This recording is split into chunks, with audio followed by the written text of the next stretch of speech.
Réussir les exercices sur la deuxième loi de Newton. Pour réussir les exercices sur la deuxième loi de Newton, il faut tout d'abord une rédaction très précise. Quel que soit l'exercice, en règle générale, il faudra respecter 4 points. Le premier point consiste à définir le système étudié de masse m, de centre d'inertie ou centre de masse grand G. Puis définir le référentiel qui sera toujours supposé galiléen, s'il n'est pas galiléen, et choisir un repère d'étude. Concrètement, voici un extrait d'exercice. On n'a pas le texte, donc évidemment il manque des informations, mais voici le genre de rédaction qu'on pourrait rencontrer. Quand il s'agit de définir le système étudié, on dirait par exemple « Le système étudié est la voiture de masse petit m, si on connaît la valeur, on donne la valeur, et de centre de masse grand G apparaîtra sur le schéma. » Quand il faut définir le référentiel, on dira « L'étude se fait dans le référentiel du sol, puisque la voiture roule sur le sol, c'est donc le référentiel terrestre. Ce référentiel terrestre est supposé galiléen, c'est le terme obligatoire qu'on mettra en vert dans le texte. Muni du repère OIJ, ce repère OIJ est précisé sur le schéma, et donc si on est libre de le faire, on va choisir un repère intelligemment pour simplifier l'exercice. On a une voiture ici qui se déplace horizontalement, on va prendre évidemment un axe, si possible l'axe OX horizontal. Le point suivant consiste à faire le bilan des forces. Faire le bilan des forces consiste à donner leur nom, leur symbole, leur direction, leur sens et leur norme, leur valeur, si cette valeur est connue. En général, les forces sont à représenter sur un schéma. Voici un extrait de rédaction, encore une fois il manque le texte, mais voilà comment on peut rédiger. On va avoir comme force appliquée le poids P. Le poids P s'écrit P avec la petite flèche. Verticale, c'est sa direction, vers le bas, c'est son sens, et de valeur P égale mg. Si on connaît la valeur du poids, on écrit la valeur du poids. On représente le poids sur le schéma avec l'origine en g. Ce vecteur n'a pas de taille particulière puisqu'on ne connaît pas la valeur du poids et qu'il n'y a pas d'échelle à respecter. Une autre force qui s'applique est la réaction normale de la route Rn, Rn avec une flèche. Elle est verticale, elle est vers le haut, et de valeur Rn inconnue. Remarquez que dans ce texte, quand on parle du vecteur, on écrit Rn en vert avec une flèche, et quand on parle de la valeur, dans la fin du texte, on met Rn sans flèche. Le vecteur Rn aura pour origine le point G. Je vous rappelle que dans ce genre d'exercice, on peut très bien se passer de l'image de la voiture et ramener toutes les forces en G. Autre force, la force motrice. La force motrice grand F est horizontale, dirigée dans le sens du mouvement, et ici dans l'exercice on connaît sa valeur, ce serait une valeur de 470 kN. On représente cette force encore une fois en prenant une longueur quelconque puisqu'on n'a pas d'échelle particulière, simplement son origine est en G et cette force est horizontale dans le sens du mouvement. Enfin en général dans ce genre d'exercice il y a aussi une force de frottement, ici on la note petit f avec une flèche, elle est horizontale, elle est dans le sens opposé à celui du mouvement et elle est de valeur inconnue. On représente petit f avec une origine en G. On a ramené ici toutes les forces avec l'origine en G. On a fait le bilan des forces. Et puis vient le quatrième point, incontournable, quand on fait un exercice avec la deuxième loi de Newton, on va rappeler l'expression générale de la deuxième loi de Newton et l'appliquer au cas concret. Souvent cette relation vectorielle sera projetée ensuite sur les axes du repère. Voici ce quatrième point appliqué à notre situation. D'après la deuxième loi de Newton, on peut écrire que m fois le vecteur a est égal à la somme des forces extérieures appliquées. Ça, c'est l'expression générale de la deuxième loi de Newton. Et dans notre problème précis, on l'adaptera en écrivant que ma est égal au vecteur p plus le vecteur rn plus vecteur grand F plus vecteur petit f. Ici, c'est l'expression adaptée au problème. Cette expression vectorielle, de façon générale, ne sert pas à grand-chose dans un exercice. Pour pouvoir vraiment l'exploiter, en règle générale, on la projette sur un ou sur les deux axes du repère. Donc ici, voici la projection suivant l'axe OX de cette relation.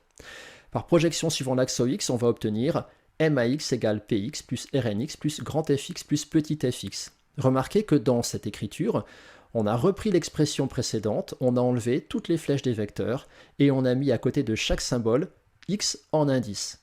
Dans cette écriture, on donne une relation entre les coordonnées des vecteurs et la coordonnée de l'accélération suivant l'axe des X. Pour l'instant, il n'y a pas de signe moins qui apparaissent, et c'est simplement maintenant, quand on va rentrer dans le détail de la projection, que d'éventuels signes moins vont apparaître. Le vecteur P est perpendiculaire à l'axe des X, donc sa projection, qui correspond à Px, est égale à 0. Le vecteur Rn, lui aussi, est perpendiculaire à l'axe des X. Quand on le projette sur l'axe des X, sa coordonnée Rnx est égale à 0. Le vecteur F, lui, est parallèle à l'axe des X. Quand on le projette sur l'axe des X, on obtient sa projection en pointillé sur l'image. On remarque que cette projection a exactement la même taille que le vecteur F et que cette projection est dans le sens de l'axe OX. On pourra donc dire que la coordonnée fx, qui correspond à cette projection en pointillé, est égale à plus grand F. On a donc max égale plus grand F. Quand on projette petit f, lui, est un vecteur qui est dans le sens contraire de l'axe des x, mais parallèle à cet axe. On va donc avoir une projection qui aura la même longueur que petit f, mais un sens contraire à celui de l'axe des x. On aura donc fx, la coordonnée de petit f, égale à moins f. Dans cette écriture, la lettre rouge petit f correspond à la valeur de cette coordonnée, et bien sûr, le signe moins correspond à une coordonnée négative. On obtient donc max égale plus grand F moins petit f. Et l'exercice continuerait. Pour réussir les exercices sur la deuxième loi de Newton, il faut donc une rédaction très précise, en général en 4 points, les points précédents. Et en fait, il faut bien repérer qu'il existe 3 types d'exercices en général. La deuxième loi de Newton, qui s'écrit de façon générale, m fois le vecteur ag, m c'est la masse du système et ag c'est l'accélération de son centre de masse, est égale à la somme des forces extérieures.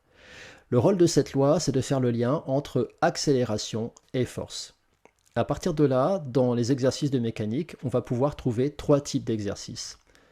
Le premier type, à partir des caractéristiques des forces appliquées au système que vous allez connaître, déterminer les caractéristiques de son accélération. Ici, la deuxième loi de Newton est indispensable pour relier les forces et l'accélération. Le deuxième type d'exercice, connaissant l'accélération et les caractéristiques de certaines forces, déterminer les caractéristiques de forces inconnues. Encore une fois, on a besoin de la deuxième loi de Newton pour faire le lien entre force et accélération. Et puis en mécanique, il existe un autre type d'exercice. Connaissant l'accélération, on vous demandera de déterminer les lois horaires, en général du vecteur vitesse et du vecteur position, une équation de trajectoire, une vitesse ou une coordonnée à une date précise. Dans ce genre d'exercice, la deuxième loi de Newton n'est pas indispensable, puisqu'on ne fait pas de lien entre accélération et force. Il est très important en mécanique d'être capable de reconnaître ces 3 types d'exercices pour savoir tout de suite comment démarrer l'exercice. Voici maintenant 2 exercices types avec la deuxième loi de Newton. Premier exercice. Vous pouvez, si vous voulez, arrêter la vidéo pour traiter éventuellement l'exercice. Et par la suite, je vous montrerai une correction rapide. Voici la correction. Dans ce genre d'exercice, dans la question C, on voit qu'on va chercher la valeur d'une accélération moyenne. Puis dans la question D, on va devoir trouver la valeur de la force motrice. C'est entre la C et la D qu'on va utiliser la deuxième loi de Newton, puisqu'on va faire le lien entre accélération et force. Pour commencer, définir le système et le référentiel d'étude. On va dire que le système étudié est la voiture de masse petit m, ici on la connaît, égale à 1 tonne, et de centre de masse g représenté sur le schéma. L'étude se fait dans le référentiel du sol, donc dans le référentiel terrestre, supposé galiléen, muni du repère OI qu'on va préciser sur le schéma. On a une voiture qui roule sur le sol, évidemment, le repère le plus simple, c'est le repère OI, qui est horizontal dans le sens du mouvement. Faire le bilan des forces appliquées à la voiture, les frottements étant négligés, représenter ces forces sur un schéma. Les forces appliquées sont le poids, P avec une flèche, verticale vers le bas de valeur P égale mg qu'on peut éventuellement calculer, même si honnêtement ce calcul ne sert pas pour la suite. On représente P avec l'origine en G, la taille est indifférente puisqu'on n'a pas d'échelle.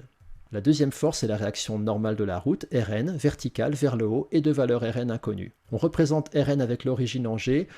Dans ce genre de mouvement horizontal, les vecteurs Rn et P qui sont verticaux ont exactement la même taille.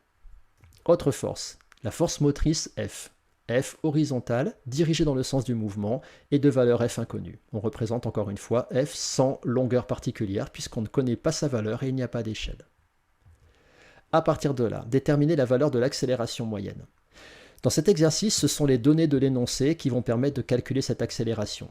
On considère que l'accélération reste constante pendant la phase d'accélération, et donc on calcule l'accélération moyenne. Pour calculer une accélération, en général, on part toujours de la définition. Par définition, le vecteur accélération est égal à la dérivée du vecteur vitesse par rapport au temps. On en déduit que l'accélération moyenne, constante au cours du mouvement, est donnée par AM égale delta V sur delta T. Ici, on fera AM égale 100 moins 0, ça c'est delta V, la variation de vitesse. Mais attention, cette vitesse est en km/h. Donc on va devoir diviser par 3,6 pour ramener cette vitesse en mètres par seconde. On divise en même temps par 9,5. 9,5 représente delta t l'écart de temps. On trouve 2,9 mètres par seconde carrée. En déduire la valeur de la force motrice. D'après la deuxième loi de Newton, ma est égal à la somme des forces extérieures. Donc dans ce cas précis, on a ma qui est égal à P plus Rn plus F. Cette relation vectorielle ne sert pas à grand chose, donc on la projette sur l'axe des x. On pourrait écrire max égale px plus Rnx plus fx. Mais de façon plus concrète, max est égal à 0, puisque px c'est une coordonnée nulle, le vecteur p étant perpendiculaire à l'axe des x, plus 0, ce qui correspond à Rnx, la projection de Rn perpendiculaire à l'axe des x, plus grand F. Grand F, c'est la coordonnée fx, la coordonnée de f suivant l'axe des x. Comme f est parallèle à l'axe des x dans le même sens, fx est égal à grand F. On obtient donc max égale grand F, ou bien grand F égale max. Ax est la coordonnée du vecteur accélération. Ce vecteur accélération est forcément suivant l'axe des x et dans le sens de l'axe des x, puisque le vecteur accélération va suivre la force grand F qui fait accélérer cette voiture. On sait donc que ax est égal à plus 2,9 mètres par seconde au carré. 2,9 c'est la valeur, le plus signifie que ax est suivant l'axe des x. On va donc avoir grand F égale max, avec m qu'on traduit en kilogrammes, 1,00 fois 10 puissance 3 fois 2,9 et on obtient grand F égale 2,9 fois 10 puissance 3 newton. Exercice numéro 2. Je vous laisse arrêter la vidéo pour lire le texte en détail et pour éventuellement répondre aux questions avant de voir le corriger. Voici la correction. Dans cet exercice, dans la question C, on nous demande de donner les caractéristiques de l'accélération et dans l'énoncé, on parle d'une force dont on donne la valeur. On va faire le lien entre ces deux grandeurs avec la deuxième loi de Newton. Quel est le système étudié et le référentiel d'étude? Le système étudié est la balle de tennis de masse petit m égale 58 grammes et de centre de masse grand G qu'on a représenté sur le dessin. L'étude se fait dans le référentiel du sol, donc dans le référentiel terrestre, supposé galiléen, muni du repère OI qu'on va préciser sur le schéma. Ce repère OI va correspondre tout simplement à l'axe le plus simple possible, l'axe OX, dans le sens du mouvement. Quelles sont les forces appliquées au système? Les représenter sur un schéma. Parmi ces forces, il y a d'abord le poids P, vertical vers le bas, de valeur P égale mg qu'on peut calculer. On a ensuite à représenter ce vecteur P sur le schéma. L'origine, c'est le centre de masse G. On représente un vecteur de taille quelconque, puisqu'encore une fois, même si on peut calculer cette valeur, il n'y a pas d'échelle pour l'instant. La deuxième force, c'est la réaction normale du support, Rn, qui est verticale vers le haut et de valeur Rn inconnue. Quand on représente Rn dans un mouvement horizontal, Rn a pour origine G et ce vecteur a la même taille que le vecteur P. La troisième force enfin, c'est la force de frottement Rt qui est horizontale, dirigée dans le sens contraire du mouvement et de valeur connue. On représente Rt avec une origine en G, parallèle à l'axe des x, mais dans le sens contraire. Donner les caractéristiques, direction, sens et normes de l'accélération. C'est ici qu'on va à nouveau utiliser la deuxième loi de Newton. D'après la seconde loi de Newton, ma est égale à la somme des forces extérieures. Donc dans notre cas précis, ma est égale à P plus Rn plus Rt. Cette expression vectorielle générale doit ensuite être projetée sur l'axe d'étude. Quand on projette cette relation sur l'axe d'étude, ici l'axe des x, on obtiendra max égale px plus Rnx plus Rtx. À nouveau, le vecteur P et le vecteur Rn sont perpendiculaires à l'axe des x. La coordonnée Px, la coordonnée Rnx sont deux coordonnées nulles. Le vecteur Rt, lui, est dans le sens de l'axe des x, dans la direction de l'axe des x, pardon, mais dans le sens contraire. Donc la coordonnée Rtx sera donnée par moins Rt. Finalement, on va trouver que max est égal à moins Rt, et donc ax est égal à moins Rt sur m. Le calcul va donner ax égale moins 4,6 10-3 divisé par 58 10-3, 58 grammes passés en kilogrammes, et on obtient moins 0,079 mètres par seconde au carré. Ceci est l'expression de la coordonnée ax. La valeur de l'accélération, elle, sera égale à la valeur absolue de cette coordonnée. On va enlever le signe moins, et donc finalement l'accélération a pour valeur 0,079 mètres par seconde au carré. D'après l'expression de ax, cette accélération est dans la direction du mouvement, mais de sens contraire. Quand on représente ce vecteur, il a pour origine g, il a la même direction que l'axe OX, mais de sens contraire. En l'absence d'échelle, on représente une flèche de longueur quelconque. Voilà, ce cours est terminé, il était long, il était difficile. Je vous invite à le revoir à nouveau pour pouvoir vraiment bien retenir ces différentes techniques.